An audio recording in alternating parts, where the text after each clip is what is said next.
Um, the good news is I'm glad that the air sign from a few weeks ago that keeps showing up is finally cleared out of the picture. I'm really happy to see that. What I feel happening in your relationship sector is I see you making an effort to really reach out to another person.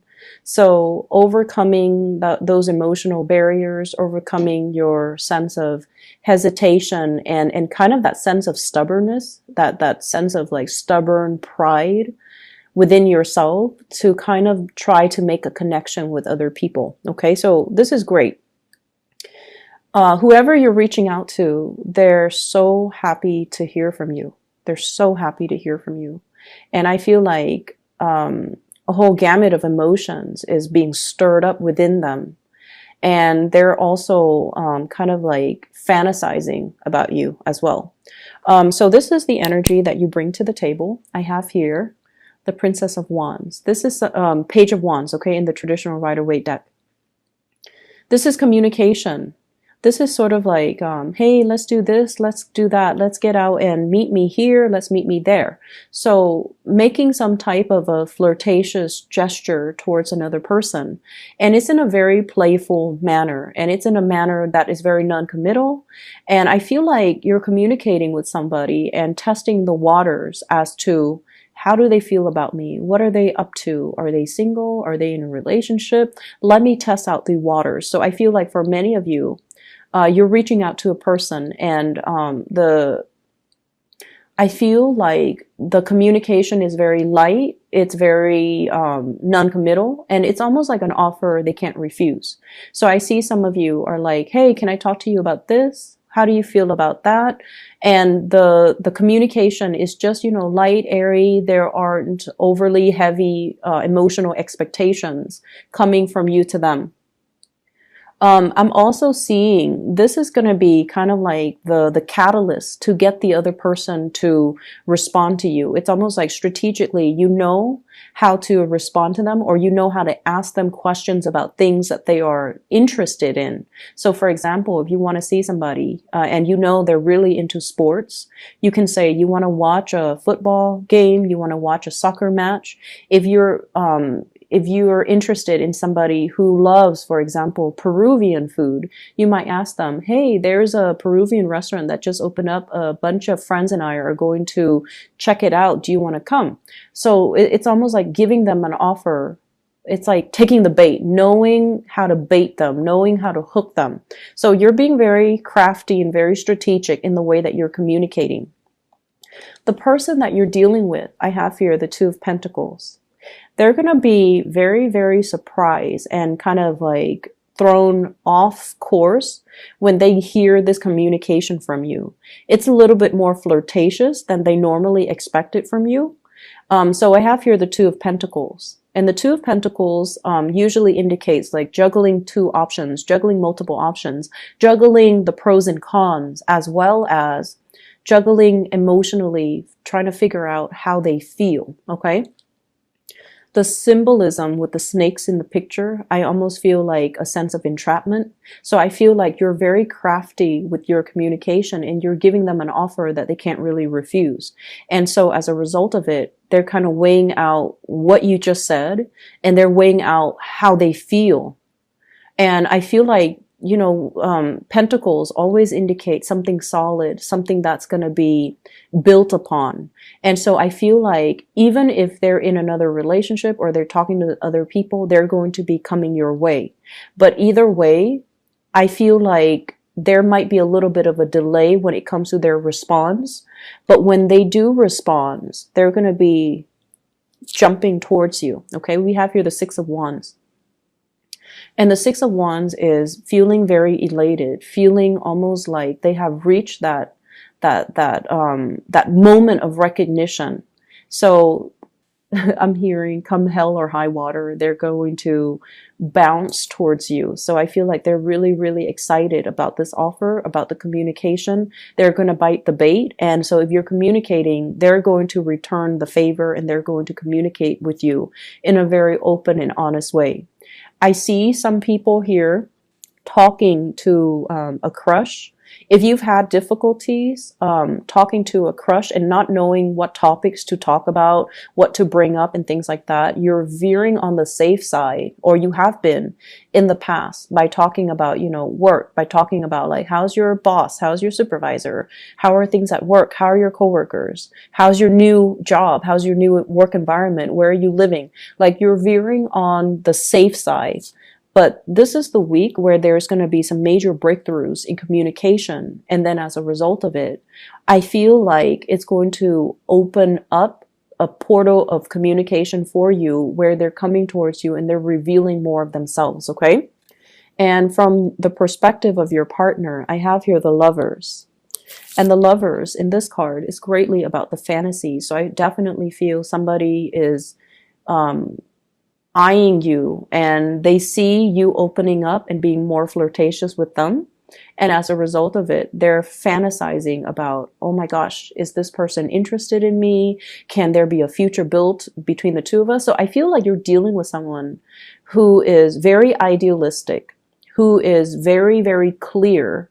And I don't see this as like the juggler where someone is in multiple relationships, or they really do believe in love and commitment, and they do believe in like love at first sight. They do have these very idealistic ideals when it comes to love and relationships. And, they might have been thinking about you for quite some time, because, this person has been asleep dreaming about their one and only for quite some time. And I feel like you're dealing with someone who's also very creative in the creative field, or they have, artistic abilities, they have musical abilities, and they're very much excited about the offer that you have on the table. They're very, very happy to be hearing from you, to the point where they're fantasizing about what could be as a result of this relationship, okay? I also see a sense of distance for some of you who are in long distance relationships, about somebody coming to see you and solidifying some type of plan so that they come see you, you come see them, or you guys meet halfway. So there is a major compromise coming into this spread here in your love sector. The last card we have here is the Five of Swords. And the Five of Swords is walking away from a situation that was very undignified, wanting to, it's sort of like pride getting in the way. And so there might have been stoppage in communication as a result of one person reaching out and not getting the response, and then they start getting defensive and they kind of clam up. So I feel like the energy for you this week is all about playfulness, lightheartedness, communicating in a way where it expresses how you feel by putting your walls down, by not, letting this defensive energy coming in between the communication. So it's like, oh, I communicated, I reached out last time, they didn't respond, so now they need to reach out to me. So you are letting go of that, whole concept about keeping scores and self-isolation, and really letting your partner or your significant other know that it's okay to, you take care of whatever you need to take care of. And when you're ready, you come back to me. So I see like a bridging of that emotional distance happening between you and them. And I feel like it starts out with you communicating with them and letting them know how you feel about them. So pretty much the ball's in your court if you want to, pass it along to the person that you're interested in. Okay. So I still see a very strong air sign vibe here with this spread. Aquarius, Gemini in particular, and Libra. So sun, moon, or rising, they might have, a lot of air in their chart. They might not be someone who is overly emotional, but I feel like they're very enthusiastic. So you know what they like and you know what they don't like. And so, for example, that they like, for example, Peruvian food. Like they like sporting matches. That they are athletic. And that they like, for example, a specific type of movie from a specific era. And so all these things about them, but for whatever reason in the past, you don't really ask them about these things. Like, why do you like these things? And so this is the week where you are strategizing to ask them to get them to be a little bit more, to get them a little bit riled up so that they talk to you about their dreams, their aspirations, and they talk to you about things that they're passionate about. So there is definitely breakthrough in communication coming through to allow you to kind of meet halfway. Meet somebody halfway, somebody that you're interested in, because they're coming at you in a very enthusiastic manner, because you communicate with them in a manner that is appropriate to get this person to respond the way you want, okay? In other areas of your life, when I was shuffling out this bottom spread here, I almost feel like, first of all, favoritism. It's the big word that came out when I was shuffling. And I feel like what it denotes is, we all have our biases. We all have our favorites, okay? For those of you who are in some type of a teaching profession, you always have certain kids that you like more than others. You also have, certain kids that are troublemakers, right? And if you're dealing with children in general, if you're dealing with people who are younger, if you're managing a team, there will always be people that you like and people that you don't like. But trying to show more of a poker face, even if you don't like somebody, so that you can help them to, become a better person, so that you can help them reach their full potential. And so they're saying here, work towards a common purpose.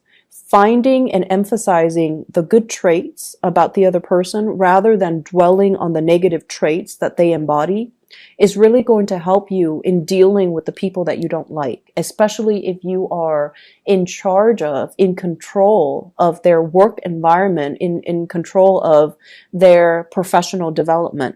That's going to go a lot further for you, and it's going to show the fact that you're very unbiased, and it's going to show the fact that you're able to shape and mold people, and even the people that you don't like, okay?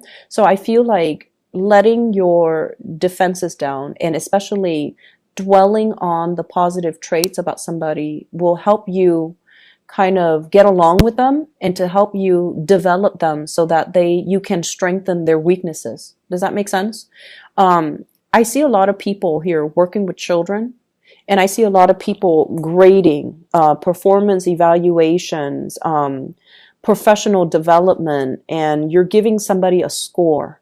And I feel like naturally you have people that you like, but I feel like you're not seeing them in their full spectrum. You're only seeing a very select few. It's like you're seeing, you have this window into their personality, into their psyche.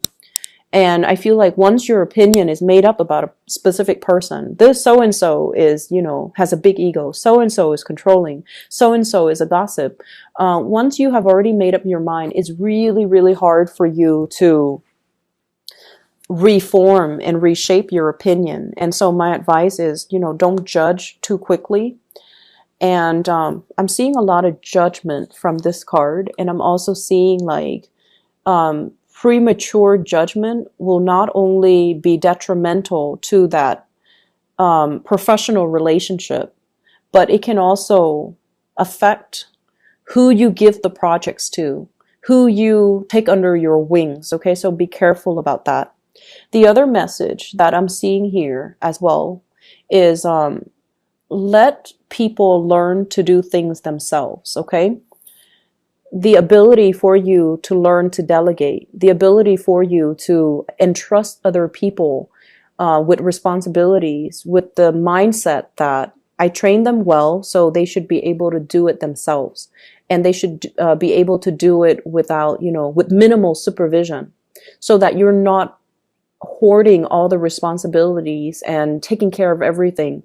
So learning to delegate, so you're not wearing yourself out, and also putting yourself in a position where you are trusting that other people will do it right, okay? So I see a big need here for perfectionism. I see a big need here to get things done right. And I feel like you might not trust that other people can do things the way that you want. So you take it upon yourself, and you should give yourself a little bit more credit. I see work being really, really busy for this week. I see many of you are wrapping things up. And I feel like whatever you have been waiting on that has been stalled, where you couldn't move forward with projects, with work endeavors, those things are going to start to clear up. And as a result of it, there's a lot on your plate. So learning to delegate is going to be the smarter solution for this week.